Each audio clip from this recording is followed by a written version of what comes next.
Hello, I'm Dr. Richard Birchall, Director of Research and Engagement at Trends Research and Advisory in Abu Dhabi. We're here today at the Stimson Center for an event on political Islam, exploring a means and objectives. I'm very happy to have with us today Mokhtar Awad, a research fellow at the Program of Extremism at George Washington University. Mokhtar, thank you for joining us today. Pleasure to be here. It was a really interesting discussion. We covered a lot of ground, but there's a couple particular points that you raised today that I think are absolutely essential to this debate.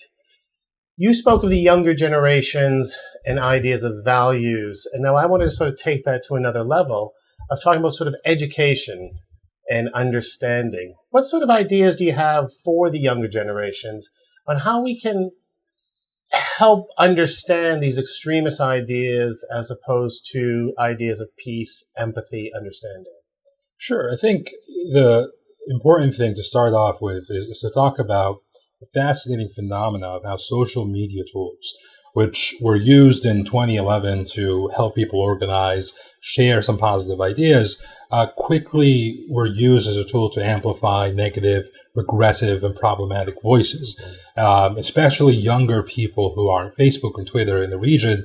And we see more Twitter users in the Gulf who follow sometimes imams who may be sectarian, accounts that publish propaganda, and they are able to interact with this, and they are able to find themselves sometimes, unfortunately, in this world that's constructed to them as an ideal Islamic state.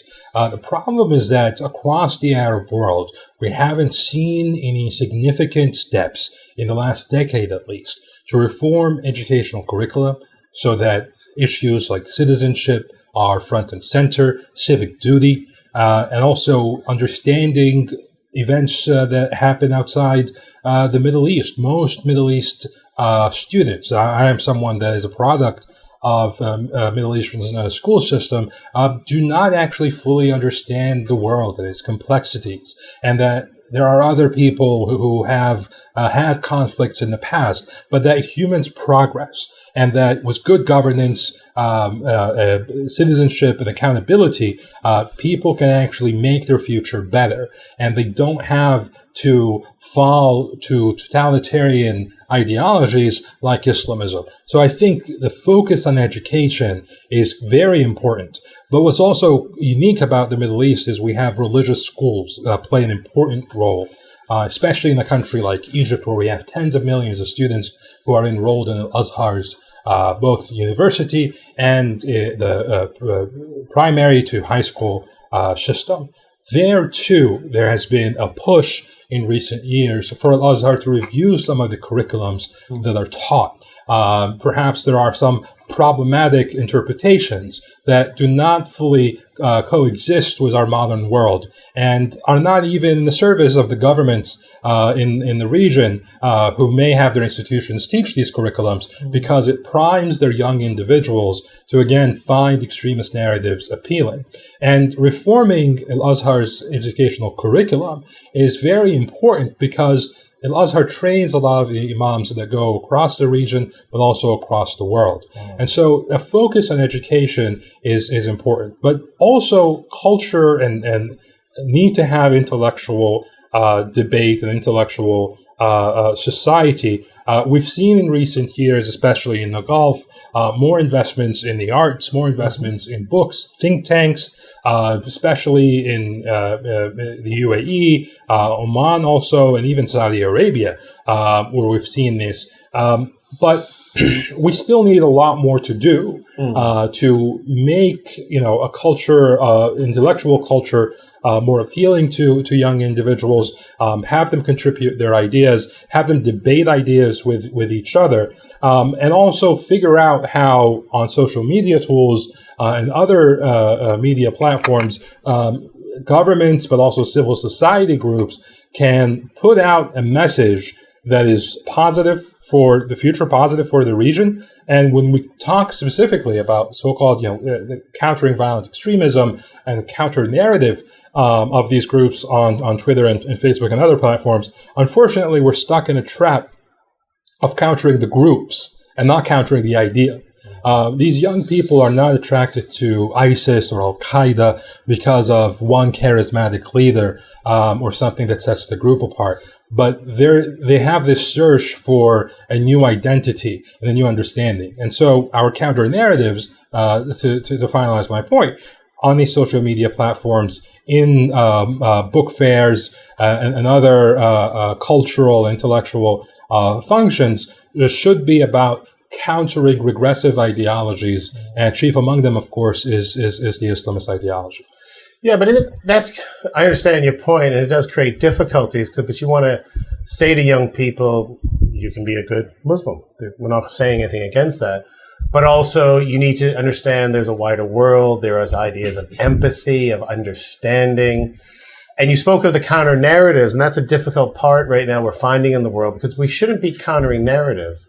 We should be providing our own positive narratives. But then the difficulty becomes, where do you start?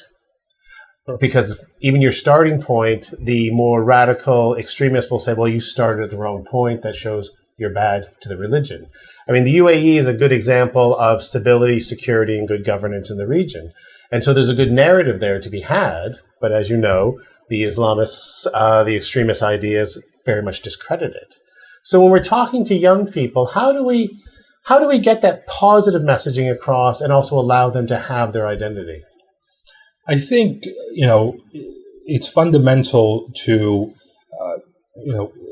talk about the building blocks. Let's talk about the Middle East here. An increased sense of nationalism is important among young people. This is what I meant by civic duty and citizenship. And to have that as the starting point, and let's use the example of the UAE. The UAE, of course, is a special form of government, but when it comes to governance, it's very effective. When it comes to outreach to its citizens and young people, also very effective. And tries as much as it can in its local context, push forward ideas of pluralism and tolerance. But of course, this cannot be copy and pasted, if you will, into other countries. But I think the problem where we have a constant struggle with young Muslims, especially over their identity, is because they have this idea that their Islamic identity or their Muslim identity has to trump all other identities.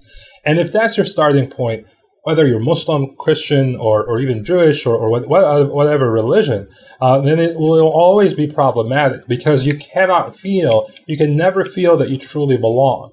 And that's why, again, when I talk about building blocks, when we're rearing the young generations today, that they understand that their loyalty is to their country, and their loyalty is to their society as it is to their religion, and that religion is a personal matter. But when it comes to their success in life, we have to be comfortable.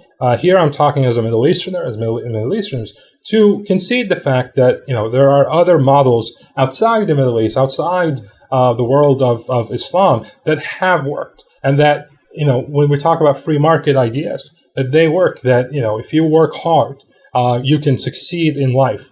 In bigger countries like Egypt, that if you organize together and have a positive agenda and a positive idea about how to move Egypt forward, and can constructively engage with other people, then you can achieve positive political change. But we obviously need to have the tools there to allow these people to do that. That's one way a country like the UAE and other Gulf countries who do have the finances may be able to work with countries like Tunisia, Egypt, to transfer the good governance, and to allow these institutions, again, and help them and support them and partner with them about reforming educational curriculums and about allowing for a economic environment of entrepreneurship, but also in how the society is governed, where leaders are more connected to their populations. I think if you have that kind of environment, just perhaps we can have a young generation in the Middle East that's more forward-looking, that has a better idea of how they can be successful in life and how they can positively contribute to their country's progress. That sounds great, Mokhtar. Thank you very much for that. Thank you very much for participating today. There's no doubt we have some challenges, but hopefully based on your ideas and others, we can help overcome them. Thank you.